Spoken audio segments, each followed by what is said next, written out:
नमस्कार दोस्तों, आप सभी का हमारे YouTube चैनल पर स्वागत है। दोस्तों, आज हम नेट से संबंधित कहानी ईदगाह का स्वर वाचन करने वाले हैं। इस कहानी में मैंने महत्वपूर्ण बिंदुओं पर हाईलाइट कर रखा है। इस कहानी का स्वर वाचन होने के बाद हम इस कहानी से संबंधित महत्वपूर्ण बिंदुओं पर चर्चा करेंगे।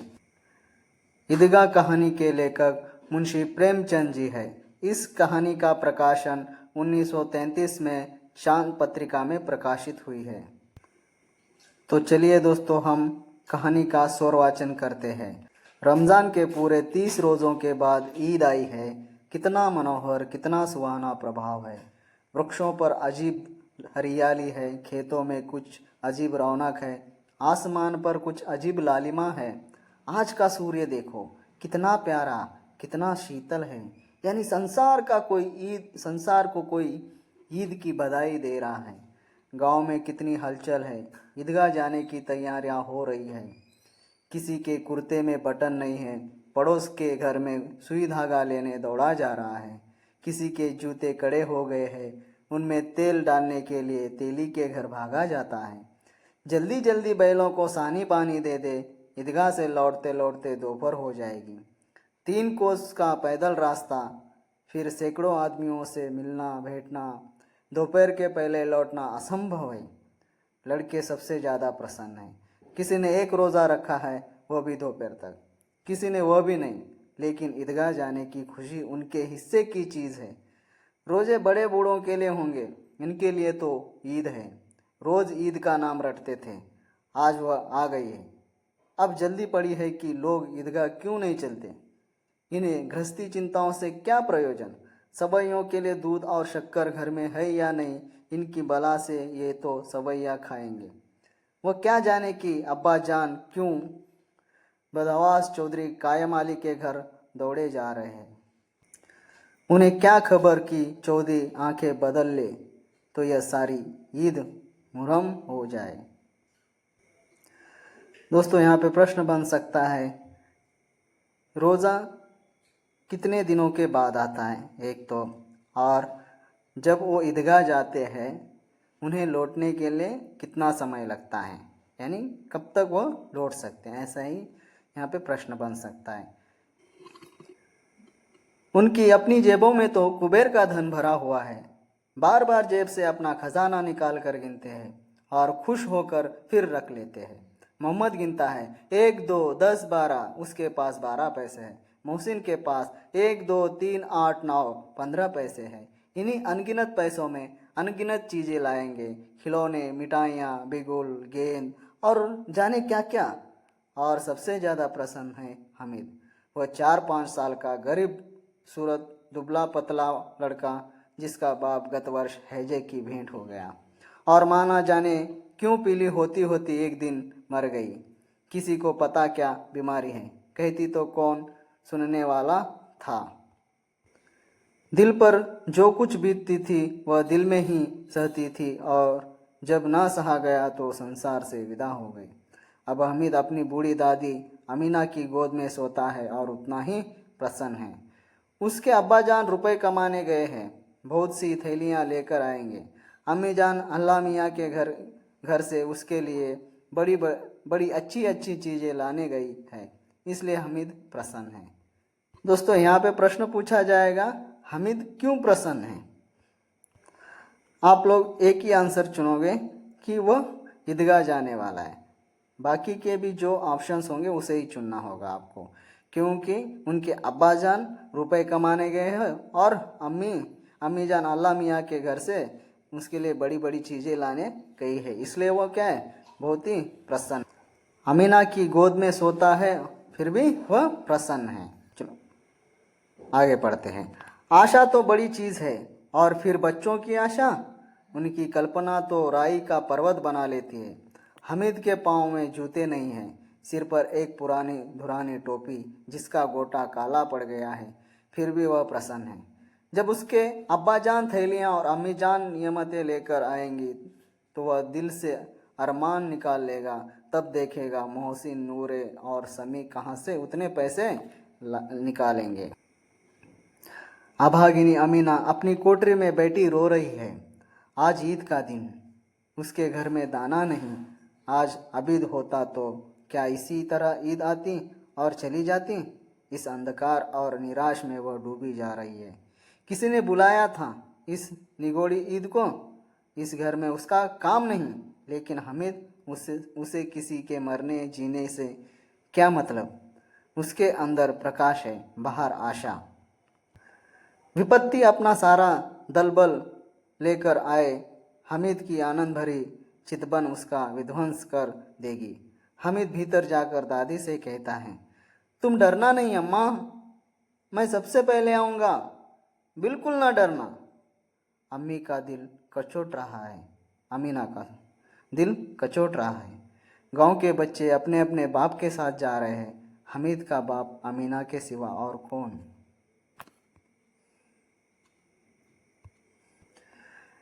यहाँ जो आबिद पात्र है वह हामिद का बाप है। आगे चलते हैं। उसे कैसे अकेले मेले जाने दे। उस भीड़ भाड़ से बच्चा कहीं खो जाए तो क्या हो। नहीं, अमीना उसे यो ना जाने देगी। नन्ही सी जान 30 कोस चलेगा कैसे। पैर में छाले पड़ जाएंगे, जूते भी तो नहीं हैं। वह थोड़ी थोड़ी दूर पर उसे गोद में ले लेती, लेकिन यहाँ सवैया कौन पकाएगा। पैसे होते तो लौटते लौटते सब सामग्री जमा करके चटपट बना लेती। यहाँ तो घंटों चीज़ें जमा करते लगेंगे। मांगे का ही तो भरोसा ठहरा। उस दिन फ़हीम के कपड़े सिले थे, 8 आने पैसे मिले थे। प्रश्न पूछा जाएगा कि 8 आने पैसे अमीना को कैसे मिले या कहाँ से मिले। उस अठन्नी को ईमान की तरह बचाती चली आती थी इसी ईद के लिए, लेकिन कल ग्वाल सिर पर सवार हो गई तो क्या करती। हामिद के लिए कुछ नहीं है तो 2 पैसे का दूध तो चाहिए। अब तो कुल 2 आने पैसे बच रहे हैं। 3 पैसे हामिद की जेब में हैं, 5 अमीना के बटुए में। यही तो बिसात है और ईद का त्यौहार। अल्लाह ही बेड़ा पार लगाए। धोबिन और नाइन और मेहतरानी और चूड़ी हरिन सभी तो आएंगी। तो प्रश्न बनता है कि सवैया खाने कौन कौन आने वाले थे। और प्रश्न ये भी बनेगा कि अमीना के बटुए में कितने रुपए थे। तो इस तरह मैंने कुछ महत्वपूर्ण बिंदुओं को हाईलाइट कर रखा है दोस्तों, आप उसे देख लीजिएगा। हम यहाँ पर कहानी का स्वरवाचन कर देंगे और कल इस कहानी से संबंधित महत्वपूर्ण पंक्तियों के बारे में और विद्वानों के कथन और इस कहानी की विषय वस्तु के बारे में और पात्र के बारे में चर्चा करेंगे। तो आज हम इस कहानी का स्वरवाचन करते हुए आगे बढ़ेंगे। सभी को सवैया चाहिए और थोड़ा किसी को आंखों नहीं लगता। किस किस से मुंह चुराएगी और मुंह क्यों चुराए। साल भर का त्यौहार है, जिंदगी खैरियत से रहे, उनकी तकदीर भी तो उसी के साथ है। बच्चों को खुदा सलामत रखे, ये दिन भी कट जाएंगे। गांव से मेला चला और बच्चों के साथ हामिद भी जा रहा था। कभी सबके सब दौड़कर आगे निकल जाते, फिर किसी पेड़ के नीचे खड़े होकर साथ वालों का इंतज़ार करते। यह लोग क्यों इतना धीरे धीरे चल रहे हैं। हामिद के पैरों में तो जैसे पर लग गए हैं। वह कभी थक सकता है। शहर का दामन आ गया। सड़क के दोनों ओर अमीरों के बगीचे हैं। पक्की 4 दीवारें बनी हुई हैं। पेड़ों में आम और लीचियाँ लगी हुई हैं। कभी कभी कोई लड़का कंकड़ी उठाकर आम पर निशाना लगाता है। माली अंदर से गाली देता हुआ निकलता है। लड़के वहाँ से एक फलांग पर हैं, खूब हंस रहे हैं। माली को कैसा उल्लू बनाया है। वो ये कह रहे हैं कि माली को कैसा उल्लू बनाया है। बड़ी बड़ी इमारतें आने लगी। यह अदालत है, यह कॉलेज है, यह क्लब घर है। इतने बड़े कॉलेज में कितने लड़के पढ़ते होंगे। सब लड़के नहीं हैं जी, यानी यहाँ पे सब लड़के नहीं हैं जी, बड़े बड़े आदमी हैं। सच, उनकी बड़ी बड़ी मूछें हैं। इतने बड़े हो गए, अभी तक पढ़ते जाते हैं। न जाने कब तक पढ़ेंगे और क्या करेंगे इतना पढ़कर। हामिद के मदरसे में दो तीन बड़े बड़े लड़के हैं, बिल्कुल तीन कौड़ी के, रोज मार खाते हैं, काम से जी चुराने वाले। इस जगह भी उसी तरह के लोग होंगे और क्या। क्लब घर में जादू होता है सुना है, यहाँ मुर्दों की खोपड़ियाँ दौड़ती हैं और बड़े बड़े तमाशे होते हैं, पर किसी को अंदर नहीं जाने देते। और वहाँ शाम को साहब लोग खेलते हैं, बड़े बड़े आदमी खेलते हैं, मूँछों दाढ़ी वाले, और मैमें भी खेलती है। सच, हमारी अम्मा को यह दे दो, क्या नाम है, बैट, तो उसे पकड़ ही ना सके, घुमाते ही लुढ़क जाए। मोहम्मद ने कहा। हमारी अम्मी जान का तो हाथ कांपने लगे। अल्लाह कसम। किसने कहा ये? मोहम्मद ने। मोहसिन कहता है। मोहसिन बोला, चलो मनो, आटा पीस डालती है, जरा सा बैट पकड़ लेती तो हाथ कांपने लगेंगे। सैकड़ों घड़े पानी रोज निकालती है, 5 घड़े तो तेरी भैंस पी जाती है। किसी मेम को एक घड़ा पानी भरना पड़े तो आंखों तक अंधेरी आ जाए। मोहम्मद, लेकिन दौड़ती तो नहीं, उछल कूद तो नहीं सकती? मोहसिन कहता, हाँ, उछल कूद तो नहीं सकती, लेकिन उस दिन मेरी गाय खुल गई थी और चौधरी के खेत में जा पड़ी थी। अम्मा इतना तेज दौड़ी कि मैं उन्हें ना पा सका। सच। आगे चले। हलवाइयों की दुकानें शुरू हुई। आज खूब सजी हुई थी। इतनी मिठाइयाँ कौन खाता है, देखो ना, एक एक दुकान पर मानो होंगी। सुना है रात को जिन्नात आकर खरीद ले जाते हैं। अब्बा कहते थे कि आधी रात को एक आदमी हर दुकान पर जाता है और जितना माल बचा होता है वह तुलवा लेता है और सचमुच के रुपए देता है। बिल्कुल ऐसे ही रुपए। हामिद को यकीन ना आया। ऐसे रुपए जिन्नात को कहाँ से मिल जाएगी? मोहसिन ने कहा, जिन्नात को रुपए की क्या कमी? जिस खजाने में चाहे चल जाए, लोहे के दरवाजे तक उन्हें नहीं रोक सकते। जनाब, आप है कि किस पैर में आप है कि किस फेर में हीरे जवाहरात तक उनके पास रहते हैं। जिससे खुश हो गए उसे टोकरों जवाहरात दे दिए। अभी यही बैठे हैं, 5 मिनट में कलकत्ता पहुंच जाए। हामिद ने फिर पूछा, जिन्नात बहुत बड़े बड़े होते हैं? मोहसिन का, एक एक सिर आसमान के बराबर होती है जी। यहाँ पर कलकत्ता शहर का जिक्र हो रहा है। पता नहीं, मुझे लगता है कि शायद पूछ ले कि ईदगाह कहानी में किस शहर का जिक्र किया गया है। जमीन पर खड़ा हो जाए तो उसका सिर आसमान से जा लगे, मगर चाहे तो एक लोटे में घुस जाए। हामिद, लोग उन्हें कैसे खुश रखते होंगे? कोई मुझे यह मंत्र बता दे तो एक जिन को खुश कर लूं। मोहसिन कहता है, अब यह तो न जानता, लेकिन चौधरी साहब के काबू में बहुत से जिन्नात हैं।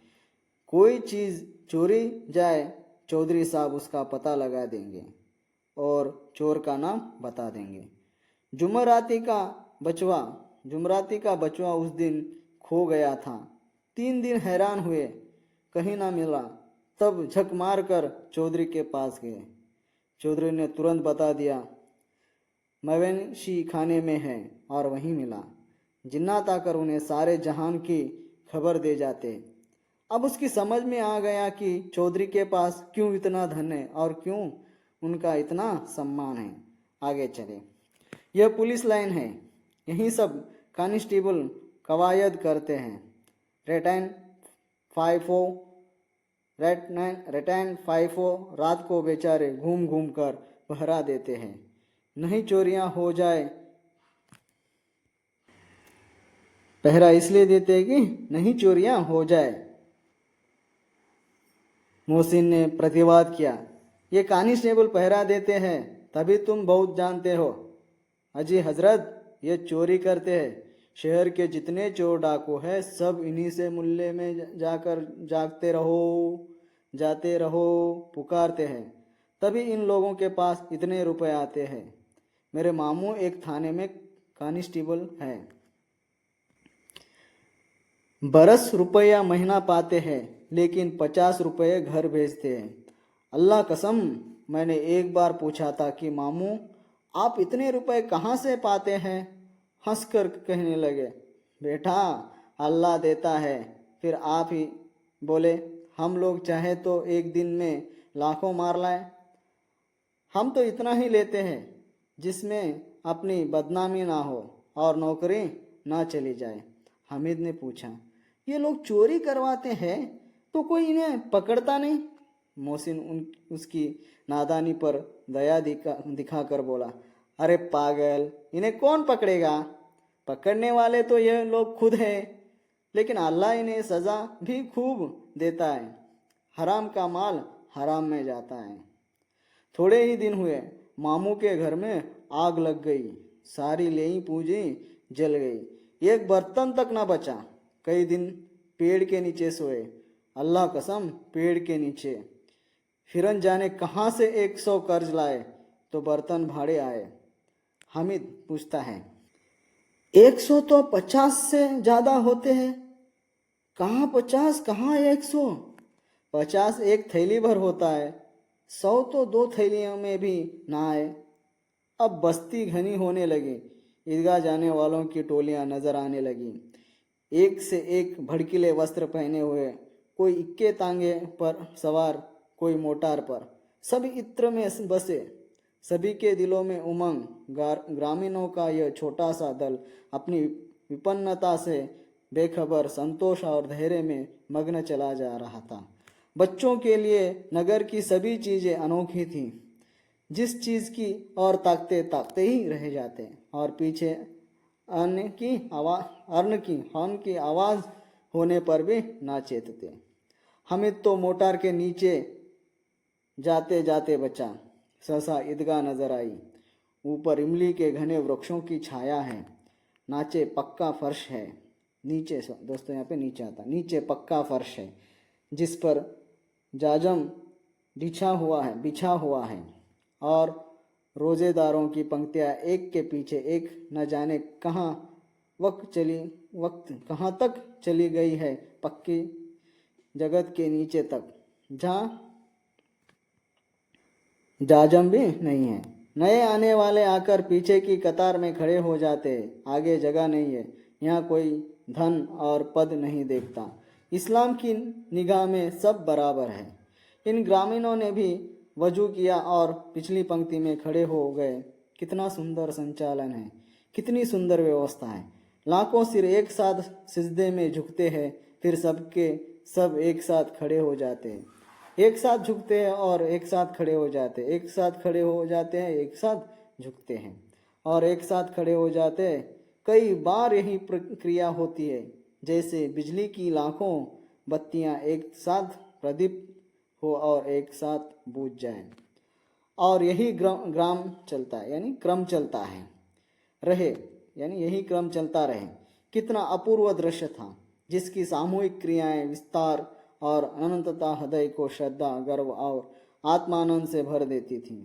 मानव भ्रातृव्रत का एक सूत्र इन समस्त आत्माओं को एक लड़ी में पिरोए हुए नमाज खत्म हो गई। नमाज खत्म हो गई। लोग आपस में गले मिल रहे हैं। तब मिठाई और खिलौनों की दुकान पर धावा होता है।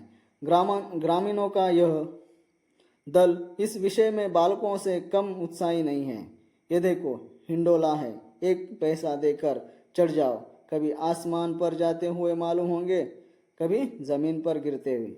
यह चरखी है, लकड़ी के हाथी, घोड़े, ऊंट छेड़ों में लटके हुए हैं। 1 पैसा देकर बैठ जाओ और 25 चक्करों का मजा लो। मोहम्मद और मोहसिन और नूरे और सम्मी इन घोड़ों और ऊंटों पर बैठते हैं। हामिद दूर खड़ा है। 3 ही पैसे तो उसके पास है। अपने कोष का 1/3 जरा सा चक्कर खाने के लिए नहीं दे सकता। सब चरखियों से उतरते हैं। अब खिलौने लेंगे। उधर दुकानों की कतार लगी हुई है, तरह तरह के खिलौने हैं। सिपाही और गुजरिया, राज और वकील, भिश्ती और धोबिन और साधु। वाह वाह, कितने सुंदर खिलौने हैं। अब बोला ही चाहते हैं। मोहम्मद सिपाही लेता है। खाकी वर्दी और लाल पगड़ी वाला कंधे पर बंदूक रखे हुए मालूम होता है। अभी कवायद किए चला आ रहा है। मोहसिन को भिश्ती पसंद आया। कमर झुकी हुई है, ऊपर मशक रखे हुए हैं, मशक का मुंह एक हाथ से पकड़े हुए हैं। कितना प्रसन्न है, शायद कोई गीत गा रहा है।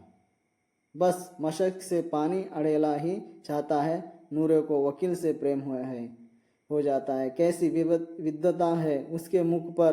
काला चोगा, नीचे सफ़ेद अचकन, अचकन के सामने की जेब में घड़ी, सुनहरी जंजीर, एक हाथ में कानून का पोथा लिए हुए।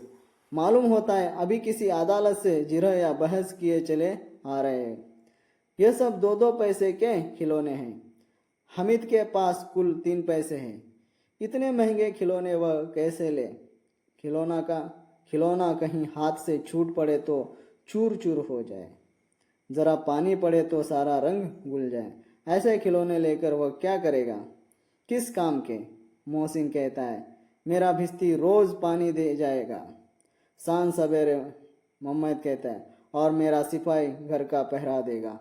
कोई चोर आएगा तो फौरन बंदूक से फायर कर देगा। नूरे कहता है, और मेरा वकील खूब मुकदमा लड़ेगा। समी कहता है, और मेरी धोबिन रोज कपड़े धोएगी। हामिद खिलौने की निंदा करता है, मिट्टी ही के तो है, गिरे तो चकनाचूर हो जाए। लेकिन ललचाई हुई आंखों से खिलौनों को देख रहा है और चाहता है कि जरा देर के लिए उन्हें हाथ में ले सकता। उसके हाथ अनायासी लपकते हैं, लेकिन लड़के इतने त्यागी नहीं होते, विशेषकर जब अभी नया शौक है। हामिद ललचता रह जाता है। खिलौनों के बाद मिठाइयाँ आती हैं। किसी ने रेवड़ियाँ ली है, किसी ने गुलाब जामुन, किसी ने सोहन हलवा। मज़े से खा रहे हैं। हामिद बिरादरी से पृथक है। अभागे के पास 3 पैसे हैं, क्यों नहीं कुछ लेकर खाता? ललचाई आंखों से सबके और देखता है। मोहसिन कहता है, हामिद रेवड़ी ले जा, कितनी खुशबूदार है। हामिद को संदेह हुआ, ये केवल क्रूर विनोद है। मोहसिन इतना उदार नहीं है, लेकिन यह जानकर भी वह उसके पास जाता है। मोहसिन दोनों से एक रेवड़ी निकालकर हामिद की ओर बढ़ाता है। हामिद हाथ फैलाता है। मोहसिन रेवड़ी अपने मुंह में रख लेता है। मोहम्मद, नूरे और सम्मी खूब तालियां बजा बजा कर हंसते हैं। हामिद खिसकिया जाता है। मोहसिन, अच्छा अब की बार ज़रूर देंगे हामिद, अल्लाह कसम ले जा। हामिद, रखे रहो, क्या मेरे पास पैसे नहीं है? समी कहता है, 3 ही पैसे तो है, 3 पैसे में क्या क्या लोगे? मोहम्मद कहता है, हमसे गुलाब जामुन ले जाओ हामिद। मोहसिन बदमाश है। हामिद कहता है, मिठाई कौन बड़ी नेम है, किताब में इसकी कितनी बुराइयां लिखी है। मोहसिन कहता है, लेकिन दिल में कह रहे होगे कि मिले तो खा ले, यानी दिल में, सर यहाँ पे क्या है, दिल में कह रहे होंगे कि मिले तो खा ले, अपने पैसे क्यों नहीं निकालते? मोहम्मद कहता है, समझते हैं इसकी चालाकी, जब हमारे सारे पैसे खर्च हो जाएंगे तो हमें ललचा कर खाएगा। मिठाइयों के बाद कुछ दुकानें लोहे की चीज़ों की, कुछ गिलट और कुछ नकली गहनों की। लड़कों के लिए यहाँ कोई आकर्षण न था। वे सब आगे बढ़ जाते हैं। हामिद लोहे की दुकान पर रुक जाता है। कई चिमटे रखे हुए थे। उसे ख्याल आया, दादी के पास चिमटा नहीं है। तवे से रोटियां उतारती है तो हाथ जल जाता है। अगर वह चिमटा ले जाकर दादी को दे दे तो वह कितनी प्रसन्न होगी। फिर उनकी उंगलियां कभी ना जलेगी। घर में एक काम की चीज़ हो जाएगी। खिलौने से क्या फ़ायदा, व्यर्थ में पैसे खराब होते हैं। ज़रा देर ही तो खुशी होती, फिर तो खिलौने कोई आंख उठा कर नहीं देखता। यह तो घर पहुंचते पहुंचते टूट फूट बराबर हो जाएंगे। चिमटा कितने काम की चीज़ है। रोटियां तवे से उतार लो, चूल्हे में सेंक लो, कोई आग मांगे तो आए तो चटपट चूल्हे से आग निकाल कर उसे दे दो।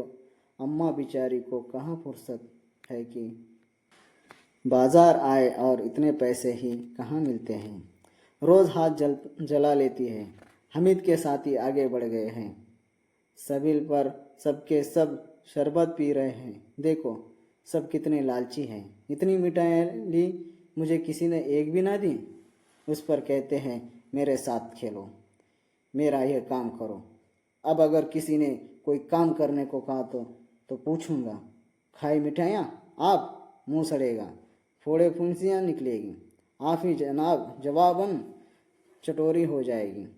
तब घर से पैसे चुराएंगे और मार खाएंगे। किताब में झूठी बातें थोड़ी लिखी होती है। मेरी जबान क्यों खराब होगी। अम्मा चिमटा देखते ही दौड़कर मेरे हाथ से ले लेंगी और कहेगी, मेरा बच्चा अम्मा के लिए चिमटा लाया है। कितना अच्छा लड़का है। इन लोगों के लिए खिलौने पर कौन इन्हें दुआएं देगा। बड़ों का दुआएं सीधे अल्लाह के दरबार में पहुंचती हैं और तुरंत सुनी जाती है। मैं भी इनसे मिजाज क्यों सहूं। मैं गरीब सही, किसी से कुछ मांगने तो नहीं जाते। आखिर अब्बा जान कभी ना कभी आएंगे, अम्मा भी आएंगी ही। फिर इन लोगों से पूछूंगा कितने खिलौने लोगे। एक एक को टोकरियों खिलौने दूं और दिखा दूं कि दोस्तों के साथ इस तरह का सलूक किया जाता है। यह नहीं कि एक पैसे रेवड़ियाँ ली तो चिढ़ा चिढ़ा कर खाने लगे। सबके सब हंसेंगे कि हामिद ने चिमटा लिया है। हंसे मेरी बला से। उसने दुकानदार से पूछा, ये चिमटा कितने का है। दुकानदार ने उसकी ओर देखा और कोई आदमी साथ ना देखकर कहा, तुम्हारे काम का नहीं है जी, बिकाऊ है कि नहीं। हामिद कहता है, बिकाऊ है कि नहीं। बिकाऊ क्यों नहीं है और यहाँ क्यों लाद लाए हैं तो बताते क्यों नहीं। क्या पैसे का है। 6 पैसे लगेंगे। हामिद का दिल बैठ गया। ठीक ठाक 5 पैसे लेंगे।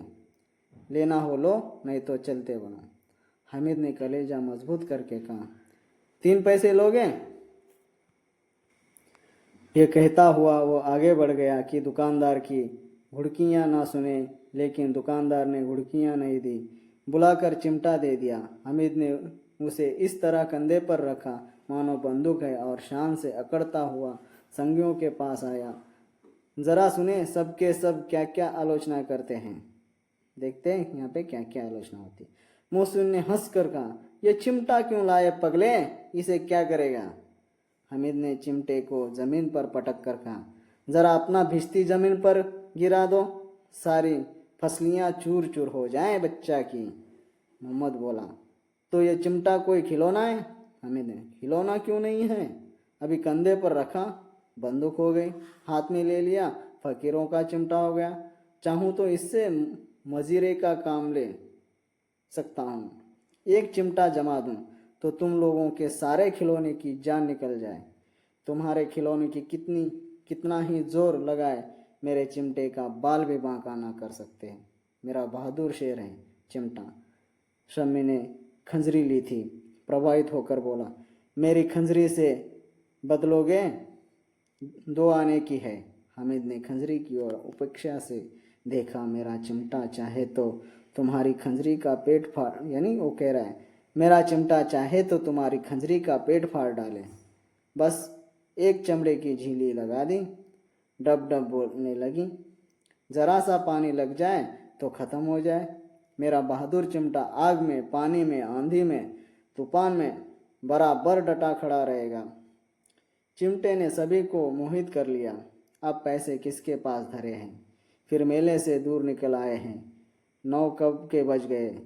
धूप तेज हो रही है, घर पहुंचने की जल्दी हो रही है। बाप से जिद भी करे तो चिमटा नहीं मिल सकता। हामिद है बड़ा चालाक, इसलिए बदमाश ने अपने पैसे बचा रखे थे। अब बालकों के 2 दल हो गए हैं। मोहसिन, मोहम्मद, समी और नूरे एक तरफ है, हामिद अकेला दूसरी तरफ। शास्त्रार्थ हो रहा है। समी तो विधर्मी हो गया, दूसरे पक्ष से जा मिला। लेकिन मोहसिन, मोहम्मद और नूरे भी हामिद से एक एक 2-2 साल बड़े होने पर भी हामिद के आघातों से आतंकित हो उठे हैं। उसके पास न्याय का बल है और नीति की शक्ति। एक और मिट्टी है, दूसरी और लोहा। जो इस वक्त अपने को फौलाद कह रहा है वह अजय है, घातक है। अगर कोई शेर आ जाए, मियाँ भिश्ती के छक्के छूट जाए। जो मियाँ सिपाही मिट्टी की बंदूक छोड़कर भागे, वकील साहब की नानी मर जाए, चोंगे में मुंह छुपाकर जमीन पर लेट जाए, मगर ये चिमटा, यह बहादुर, यह रुस्तमे हिंद लपक कर शेर की गर्दन पर सवार हो जाएगा और उसकी आंखें निकाल लेगा। मोहसिन ने एड़ी चोटी का जोर लगाकर कहा, अच्छा अपनी तो नहीं भर सकता? अच्छा पानी तो नहीं भर सकता? हामिद ने चिमटे को सीधा खड़ा करके कहा, भिश्ती को एक डंडा बताएगा तो दौड़ा हुआ पानी लाकर उसके द्वार पर छिड़कने लगेगा। मोहसिन परास्त हो गया, पर मोहम्मद ने कुमक पहुंचाई, अगर बचा पकड़ जाए तो अदालत में बंदे बंदे फिरेंगे, तब तो वकील साहब के पैरों पड़ोगे। हामिद इस प्रबल तर्क का जवाब ना दे सका। उसने पूछा, हमें पकड़ने कौन आएगा? नूरे ने अकड़ कर कहा, यह सिपाही बंदूक वाला। हामिद ने मुंह चिढ़ा कर कहा, यह बेचारा हम बहादुर रुस्तम हिंद को पकड़ेंगे? अच्छा लाओ, अभी जरा कुश्ती हो जाए, इसकी सूरत देखकर दूर से भागेंगे। पकड़ेंगे क्या बेचारे? मोहसिन को एक नई चोट सूझ गई। तुम्हारे चिमटे का मुंह रोज आग में जलेगा। उसने समझा था कि हामिद लाजवाब हो जाएगा, लेकिन यह बात न हुई। हामिद ने तुरंत जवाब दिया, आग में बहादुर ही कूदते हैं जनाब। तुम्हारे ये वकील सिपाही और भिश्ती लौंडियों की तरह घर में घुस जाएंगे।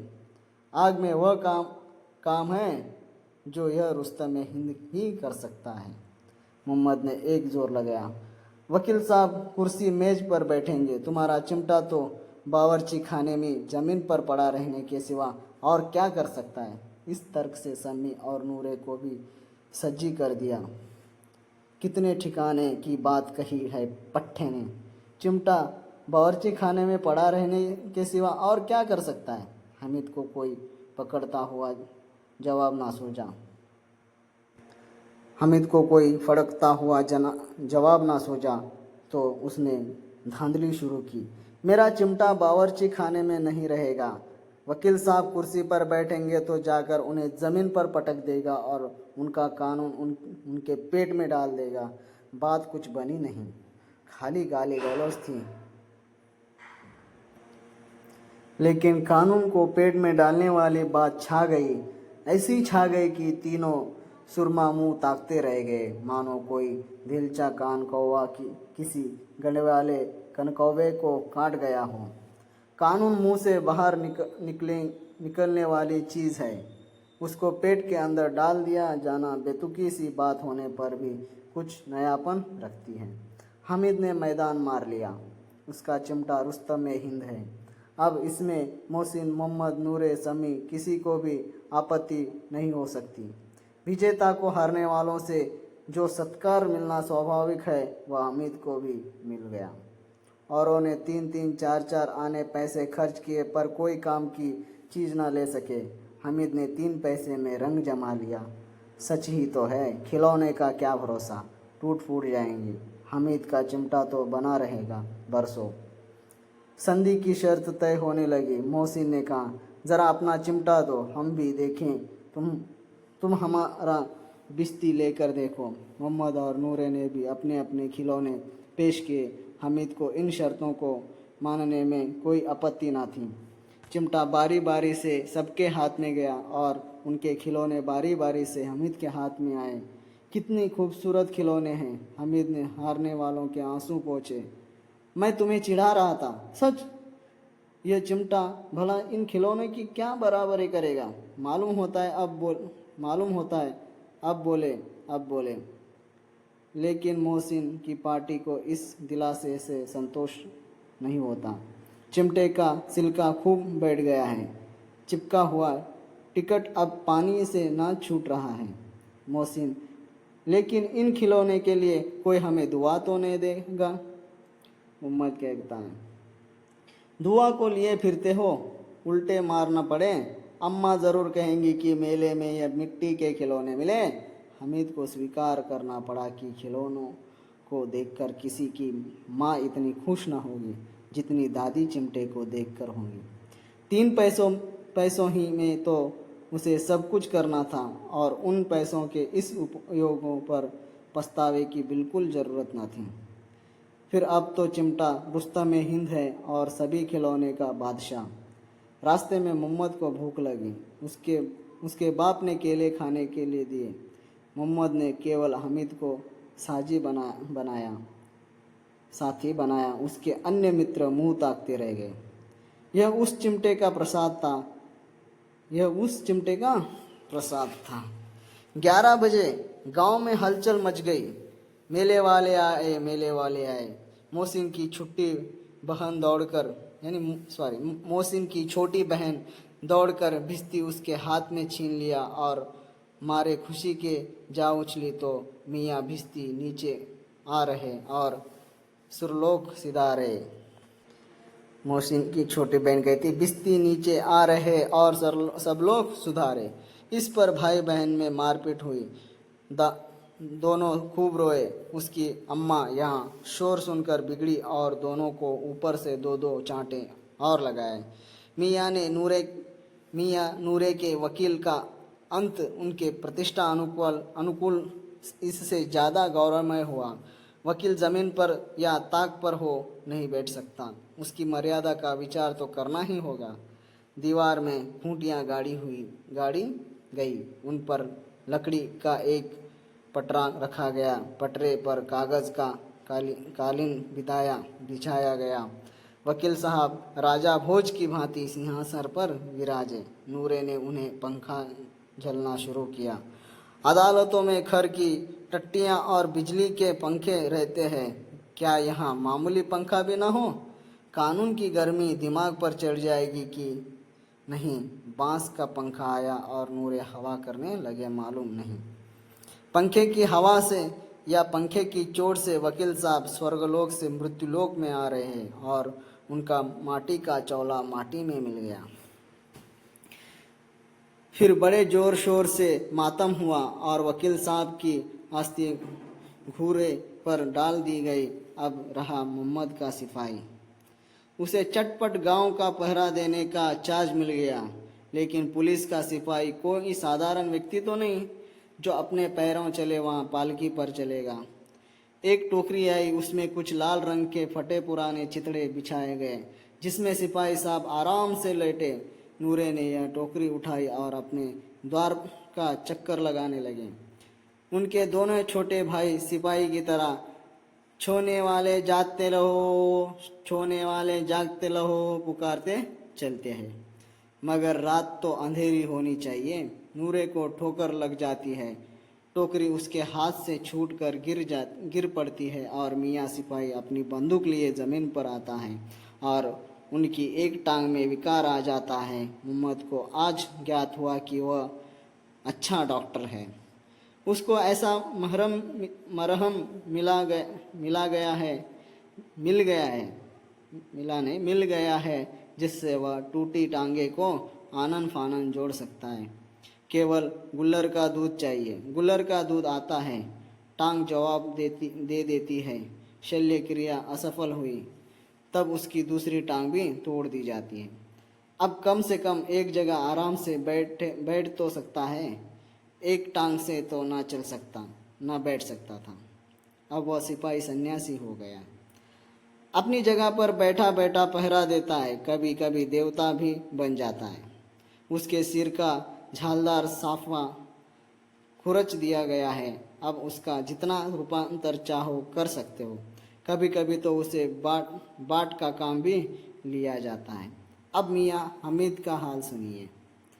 अमीना उसकी आवाज़ सुनते ही दौड़ी और उसे गोद में उठाकर प्यार करने लगी। सहसा उसके हाथ में चिमटा देखकर वहाँ चौंक गई। यह चिमटा कहाँ था? मैंने मेले से लिया है। के पैसे में? 3 पैसे दिए। अमीना ने छाती पीट ली। यह कैसा बेसमझ लड़का है कि दोपहर हुआ, कुछ खाया ना पिया, लाया क्या चिमटा? सारे मेले में तुझे और कोई चीज ना मिली जो यहाँ लोहे का चिमटा उठा लाया? हामिद ने अपराधी भाव से कहा, तुम्हारी उंगलियां तवे से जल जाती थीं, इसलिए मैंने इसे लिया। बुढ़िया का क्रोध तुरंत स्नेह में बदल गया, और स्नेह भी वह नहीं जो प्रगल्भ होता है और अपनी सारी कसक शब्दों में बिखेर देता है। यह मुख स्नेह था, खूब ठोस रस और स्वाद से भरा हुआ। बच्चे में कितना व्याग, कितना सद्भाव और कितनी विवेक है। दूसरों को खिलौने लेते और मिठाइयाँ खाते देखकर इसका मन कितना ललचाया होगा। इतना जब्त इससे हुआ कैसे? वहाँ भी इसे अपनी बुढ़िया दादी की याद बनी रही। अमीना का मन गदगद हो गया। और अब एक बड़ी विचित्र बात हुई, हामिद के इस चिमटे से भी विचित्र। बच्चे हामिद ने बूढ़े हामिद का पाठ खेला था। बुढ़िया अमीना बालिका अमीना बन गई। वह रोने लगे, दामन फैलाकर हामिद को दुआएं देती जाती थी और आंसू की बड़ी बड़ी बूंदें गिरी जाती थी। हामिद इसका रहस्य क्या समझता? यह थी कहानी ईदगाह, जो कि नेट के पाठ्यक्रम में यह 5वीं कहानी है। हमने आज इस कहानी का स्वरवाचन किया है। कल हम इस कहानी से संबंधित महत्वपूर्ण बिंदुओं पे चर्चा करेंगे जो काफ़ी महत्वपूर्ण हैं, यानी परीक्षा की दृष्टि से बहुत ही महत्वपूर्ण है। तो दोस्तों, यह थी कहानी ईदगाह, जो बालक 5-6 बरस का जो लड़का होता है उसके मनोविज्ञान से संबंधित है। छोटी उम्र में ही वो समझदार बन जाता है। इस कहानी को जब भी हम पढ़ते हैं तो हमें एक वाक्य ज़रूर याद आता है कि इंसान को परिस्थितियाँ समझदार बना देती है। धन्यवाद दोस्तों, हमारे YouTube चैनल से बने रहने के लिए। दोस्तों, मैंने इसमें जो हाईलाइट कर रखे हुए जो बिंदु हैं उसको आप ज़रूर देख लीजिएगा। यहाँ से बहुत सारे प्रश्न बनने की संभावना है।